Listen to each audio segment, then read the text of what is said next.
All right. Hey there. Welcome to Holland's Kino Club. I just got out of the movie theater, seeing Disclosure Day with my mom. My mom is maybe not the same type of Kino head that I am, but she does love a good movie, and we both love aliens. I really can't describe how big of an alien guy I am. It's one of those passions I've had since I was a kid, watching unsolved mysteries, got books about aliens from the library. Like, even check out my fucking wall, bro. I'm using the shittiest webcam alive. Got goofy ass alien shit. Can we see this thing my ex made me?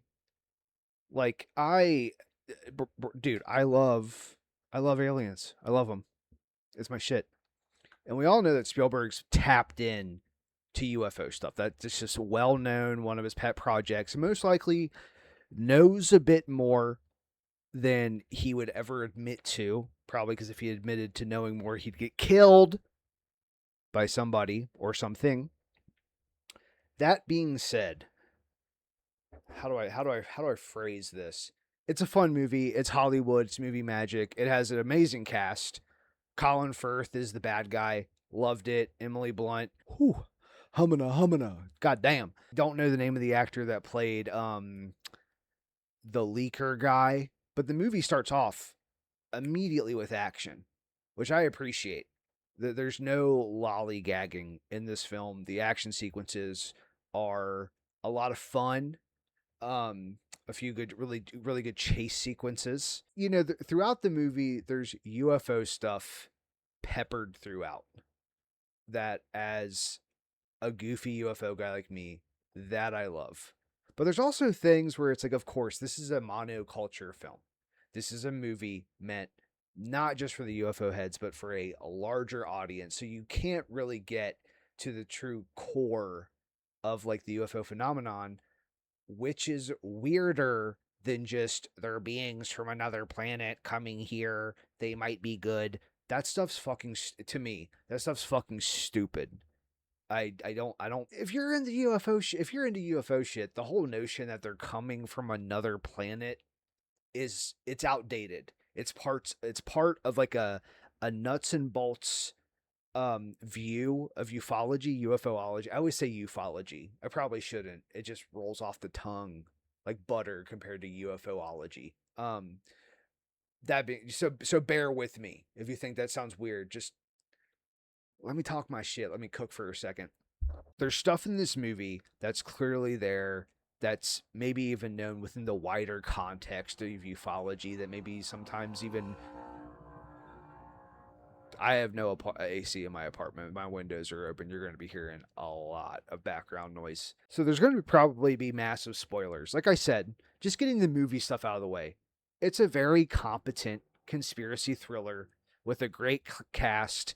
There's like the proverbial bow on top. There's the little hints dropped throughout. Ooh, why is this one guy always in these rooms where they're building something? That surely won't come back up. The thing, it sounds like I'm making fun of it. The movie works well. The action sequences I was very captivated by. I would even go as far as to say the train sequence, I was on the edge of my seat. The one thing, I was talking to my little brother because he went with us. He's in his early 20s. The deeper you get into UFO shit, the weirder it becomes. And when you're making a movie like this, that's a monoculture film that needs to bring in the biggest possible audience, you can't get to the heart of the high strangeness. And I would go, clearly a lot of people, other people would say this, the spiritual nature of the UFO phenomenon. Jason Giorgiani, who wrote probably my favorite UFO book ever, Closer Encounters, or Close Encounters, Closer Encounters. It's amazing. It is the ultimate UFO Bible. Now, Giorgiani himself, what a character. A guy that helped start the far right, definitely like a libertarian far right dude, who probably was like, oh shit, fuck. There's all these white guys around me, and they realized I'm Persian, and now they hate me. So let me leave the politics stuff to the side, and I'll focus on my real passion, that Nordics are time traveling space Nazis. sent to make America Agartha, make the world Agartha. So funny. It's almost it's charming in how thoroughly he believes his own theory. I love it. If this is a movie that's made for the monoculture, the widest possible audience, you're not going to get the really weird shit about UFOs. The spiritual component. That's what I was getting at. Jason Giorgiani in Closer Encounters speculates that there is a stark difference, and I'm too lazy to go find exactly where he states this, but that there's a difference between the kind of physical reality, like nuts and bolts UFO experiences, and ones that are super psychedelic, borderline spiritual. That these two things are kind of separate. In a movie like Disclosure Day, uh, puts aliens and UFOs into the first category, into these are physical beings, they're coming from a different planet, possibly. It doesn't really speculate too much on that, but very much the physical nature. Um, and it kind of would be impossible to make a film for a wide audience that focuses on the psychedelic, like spiritually weird, sometimes abhorrent and scary part of UFOs or aliens. And of course, like I said, there's a lot of fun little things thrown into the movie that are specifically for UFO heads. Like when they look at security cam footage and it's Nixon with a famous actor who's big and fat from the 50s and 60s about to show him UFO alien bodies. Jackie Gleason, big UFO head. What's up, Jackie? You're fat as fuck. You're probably dead. But stuff like that I found really charming and fun, like a little nod to the UFO guys. That being said, there's other moments where I'm like, could have got a little weird with it. The magic stone thing in Disclosure Day, I was not a fan of it. I get it. It's alien UFOs and aliens. They have this magic metal, these elements that we can't understand. They're able to bend and manipulate them. Man, can't you guys have them like doing weird, like the people, instead of using a magic stone to contact people? Why aren't they doing meditations? Why aren't they using weird vibration devices to elevate their consciousness or their souls out of this dense physical reality that we're in? Why aren't they doing something weird like that? And towards the end of the film, in the last act, when Emily Blunt's character, Margaret, I think her name was, they, like I said, there's spoilers. I'll probably just have spoilers plastered on the bottom. Like, don't fucking watch if you don't want spoilers. But throughout the movie, one of the characters that's like defected from this shady organization that is retrieving UFOs and has all the footage and is keeping it from the public. One of these defectors who's corralling all these other defectors so they can do their big Disclosure Day. Every time you see him, he's in some sort of warehouse where it looks like a TV show set, like they're assembling a TV show set. Of course, you get your big reveal in the last act that they were making a 1-to-1 replica of Emily Blunt's house as a child to help her understand that as a child she was taken. She's an experiencer. And when you go into her kind of regressed memory, she's a kid on the bed and animals come in. And there's this like thing throughout the movie. She gets like these telekinetic psychic powers when she sees a cardinal, which, you know what? To be fair, I too have visceral, out of body experiences when I am enraptured in nature, in this beautiful planet God gave us. When you experience eye to eye contact with a critter, especially in our world, humming noises are fucking everywhere. The electromagnetic waves constantly interacting with your brain, cars, murders every day, nonstop fucking chaos. When you get that one moment, that's a serene moment of interacting with something natural that has not been molested or decapitated and castrated by industrialized society. It is beautiful. So I understood that moment, but it's all like foreshadowing that as a child, when she was abducted, the alien beings masqueraded themselves as creatures, as an elk and a raccoon and a fox, to lure her off. Real UFO heads would see this scene and go, why wasn't it a bunch of owls? Why wasn't she being led by owls? Now, I get it. They can't do that. It'd probably be a little too eerie, a little too weird. Owls are beautiful. Owls are my favorite creature of all time. Owls and elephants, the two I love. And you know, if you're big into UFO stuff, that owls are a common like post-abduction thing. Like, oh yeah, last night all these weird dreams, owls were constantly looking at me. Like your brain can't quite parse what it saw, so it's envisioning an owl. Owls have big eyes. The eyeballs on an owl's head make up like literally 30% of the head itself. So it's like, it can't quite simulate. Your brain can't quite make heads or tails of what the fuck happened. These weird beings came into my room, abducted me, put some sort of weird telekinetic spell on me, and now my brain is telling me what I saw as owls. In the movie, because it's for a mass audience, they have to have a cute raccoon, a cute fox, a cute elk taking her to the woods. But here's the other thing, and like I've always hated UFO people that do, it becomes like weird like fan fiction.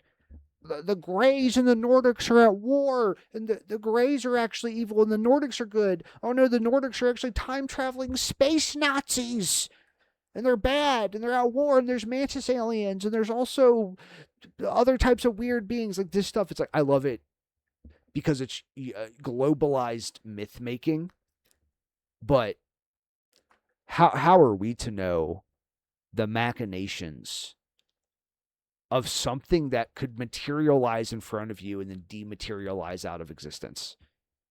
We can't know. But the deeper you get into it, like get rid of they're using us as some sort of breeding stock to save the race. Get rid of all of that. Just the sheer notion of a being being able to float you out of your room, dematerialize you out of existence, do some sort of weird spiritual surgery on you outside of our third dimension, elevating essentially your consciousness to a different dimension to do stuff that'll have ramifications in the physical reality. Whatever it is, that alone is terrifying. They look terrifying. Gray aliens look scary as fuck. It's uncanny. So when the movie is framing it as like these people mistreated this secret shadowy non-governmental agency was mistreating alien bodies, mistreating them. Yeah, I'm gonna be real with you. If I was with the homies, like 4 beers deep, and a gray alien walked out of the woods, we would kill that thing with a clawhammer. Its head would be like a fucking ripe papaya, and we'd be stomping on it. I'd be ripping its arms and legs off and beating it over the head. I'd have it taxidermied. Those things are they're scary as fuck, actually. So when it becomes this framing of like, what if they're actually good? And at the end of the movie, the big reveal, live on TV for the whole world to see, all the globe. They bring out, and not one of the small aliens, not a short gray, but a tall one that looks scary as fuck. I would shoot it with a shotgun as many times as I could. I'd exhaust all ammo. I'd go and learn to make ammo so I could keep shooting it because it looks fucking frightening, dude. But of course, like, this movie is essentially, I'm a little ADHD today, so excuse me kind of jumping back and forth.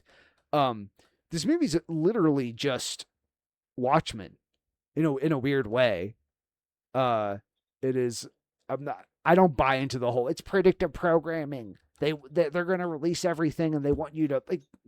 Bro, come on. For like 15 years, UFOs have been getting more and more into the public consciousness, not as like a weird little niche funny thing, but as something that is literally just by the data undeniable. There's shit in the skies that we can't explain. You can forgo all the other weird stuff, all the close encounters of the third kind, all the weird stories of like using us as a weird mating steeds, cattle, whatever. There's shit that we can't explain that moves outside of the way we understand physics. Um, I don't think this movie's some sort of weird predictive programming to prepare us for when they eventually divulge. That's not going to happen. It basically already has happened. We've had high level people say that they've seen stuff in skiffs, that they know info, they just can't release it. So it's basically already been declassified. We just don't have that, like, from the highest echelon stamp of approval. Hey, there are these beings. We've known about them. We've talked to them. We ushered in deals so they could abduct however much percentage of a population as long as they didn't kill anybody. I don't think this movie is predictive programming, but I think it's similar to the end of Watchmen, when to rally humanity, you have to kind of. In the Watchmen, it's a mirage. The alien's fake, but it's the only way to get all humanity to work together. In this movie, the aliens are real, and I guess they're good. I guess. I guess they're good. I guess we shouldn't take a ball peen hammer and brutally beat them until they're nothing but like bloody pulp.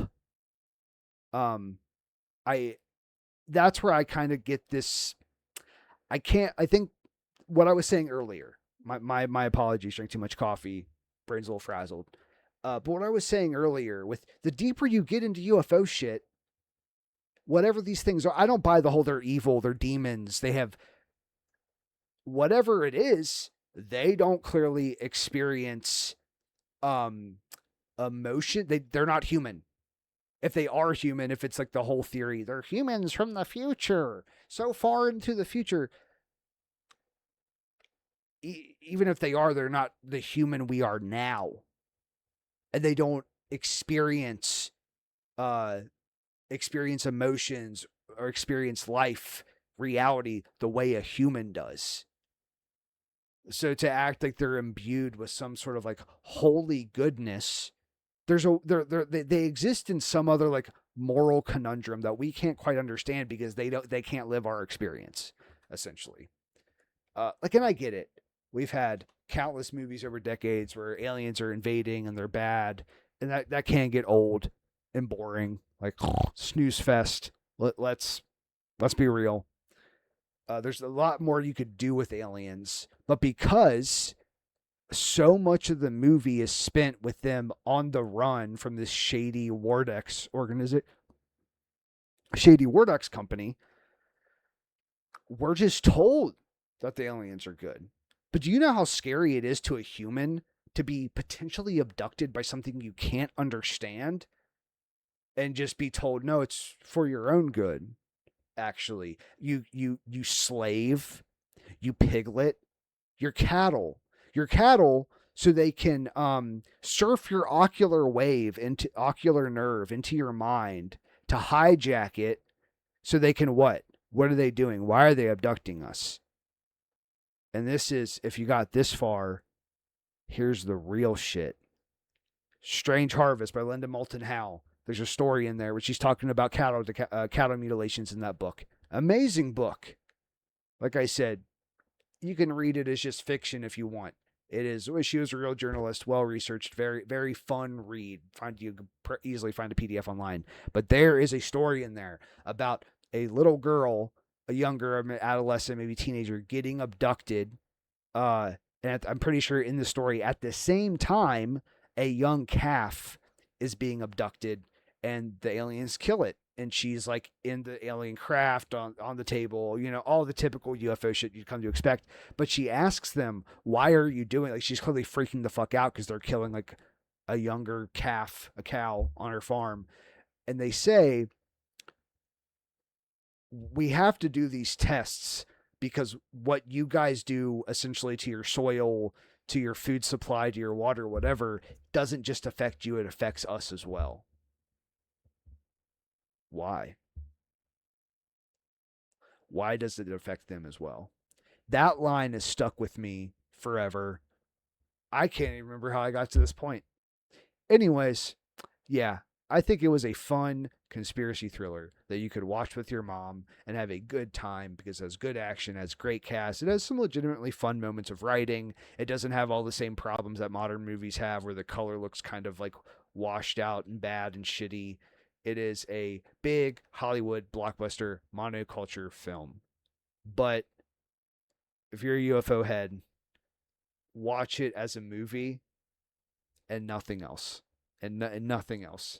There's a lot of shit in there where I was like, I'm literally just too into UFOs, and I want a UFO movie made by a fucking schizophrenic freak. That's what I want. I want a UFO movie that's made by like a guy who's like, yo, I can't come to hang out. My heart chakra's all fucked up today. Yo, my crown chakra, it fell on the ground and shattered. I can't come out. I can't do it. I want a guy like that to write one of these movies. I want a dude that like says he had to break up with his ex-girlfriend because she was a star seed and he doesn't fuck with them. I need a freak to write one of these UFO movies. Will it have good pacing? No. Will the characters make sense? No. Will it be weird? Yes, and that's what I want. That's what the UFO freaks want. We want something truly bizarre that touches at the core of the UFO phenomena, which is the high strangeness. Not them using a magic stone to go invisible. Fun scene. Very fun scene. Well-directed action. Amazing editing. Fuck a stone, dude. Fuck a weird stone. Just give them wands. Have the aliens use weird tech that we can't even fathom. That's what we need to see. The last thing I'll leave off on is the one thing I did really like is at the end of the film when you're getting all those shots of fake, not declassified because it's all technically in the movie's universe leaked, but all the fake UFO footage. That was fun. That was cool as fuck. I was like, nah, I could have watched that shit for 2 hours, man. High budget, CGI, fake UFO videos. Shit. Anyways, thanks for watching. I think I'm just going to start uploading videos, a bunch of me talking about movies. I watch movies all the time. It's the only thing I like, really.